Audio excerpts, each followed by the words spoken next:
Kumbe hivi ndio mtu anasikianga akuwa amesurpriseiwa.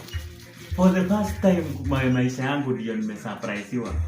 Leo nimesurpriseiwa na microphone. Kuna mtu amefurahishwa na hii kazi nafanya huko online. Niko na microphone. Msiseme ati ni mbonoko. Ziko ndio hizi microphone za kupiga shoot. Sasa ni mimi na nyinyi. Kazi itafanyika. Microphone ndizo hizi. Nimetengenezwa mzuri. Ala. Kumbe mtu anasikia kufurahia hivyo. Kuna hii ingine imetumwa. So Kilimo. Imekuja ni yangu hata hii. Naye imefungwa bwana. Kwa nani alifunga hii kitu? But anyway. Tufungue tuone ni nini imefungwa ndani.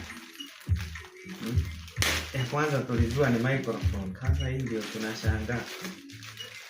Hii ni nini? Tumesurpriseiwa gift ya Valentine. Gift ya Valentine. Hii ni kampuni gani? Ndio na Kilimo.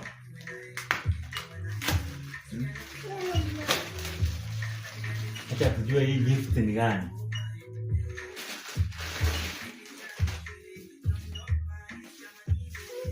Tumesurpriseiwa na kiatu. Kiatu ndio hii.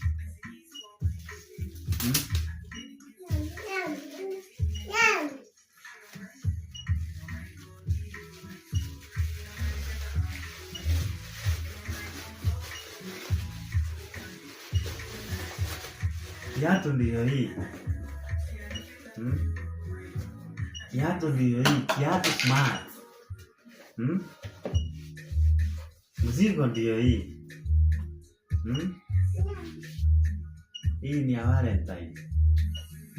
Size ni ile ya mguu yangu bwana.